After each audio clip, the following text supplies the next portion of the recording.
আকাশে ওড়ার ঠিক কয়েক মুহূর্ত পরেই হঠাৎ স্তব্ধ সব।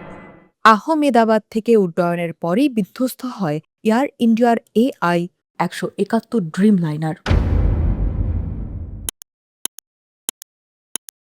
260 জন যাত্রী ও কর্মীর প্রাণ কেড়ে নেওয়া এই ট্র্যাজেডির 1 বছর পার হয়ে গেছে, কিন্তু এখনও আকাশে ঝুলে আছে সেই ভয়ঙ্কর প্রশ্ন: কেন হঠাৎ বন্ধ হয়ে গেল উড়োজাহাজের 2 ইঞ্জিন?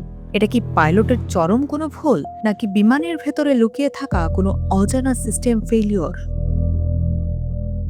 ঘটনার 1 বছর পরেও তদন্তের কেন্দ্রবিন্দুতে সেই একই রহস্য: কিভাবে ফুয়েল কন্ট্রোল সুইচগুলো রান থেকে কাট অফ মোডে চলে গেল। প্রাথমিক তদন্তে দেখা গিয়েছিল ইঞ্জিনের জ্বালানি প্রবাহ বন্ধ হয়ে যাওয়ায় বিমানটি মুহূর্তেই শক্তি হারায়, কিন্তু সুইচগুলো কে সরালো? এই প্রশ্নের উত্তর খুঁজতে গিয়েই বিতর্ক আর রহস্যের জাল আরো গভীর হয়েছে।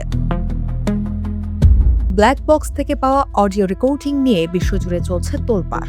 ককপিটে শোনা গেছে এক পাইলট অন্যজনকে জিজ্ঞেস করছেন, তুমি কেন জ্বালানি বন্ধ করলে? উত্তরে অন্যজন বলছেন, আমি করিনি। এই কথোপকথন ইঙ্গিত দেয় হয়তো প্রযুক্তিগত কোনো যান্ত্রিক গোলযোগের কারণেই এই সংকেত তৈরি হয়েছিল, যা পাইলটের অগোচরেই ঘটে গেছে। পাইলট সংগঠনগুলো শুরু থেকেই দাবি করছে মৃত পাইলটদের উপর দায় চাপানো একদমই অযৌক্তিক।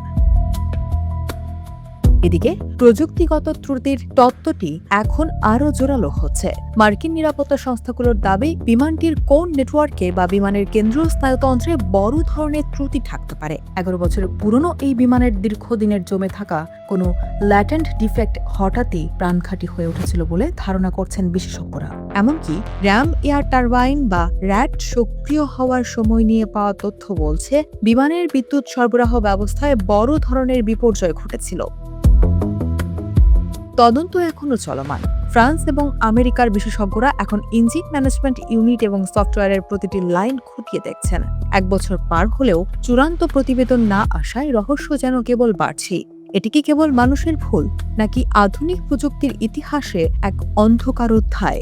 সেই উত্তরের অপেক্ষায় আছে 260টি পরিবারের স্বজন এবং পুরো বিশ্ব।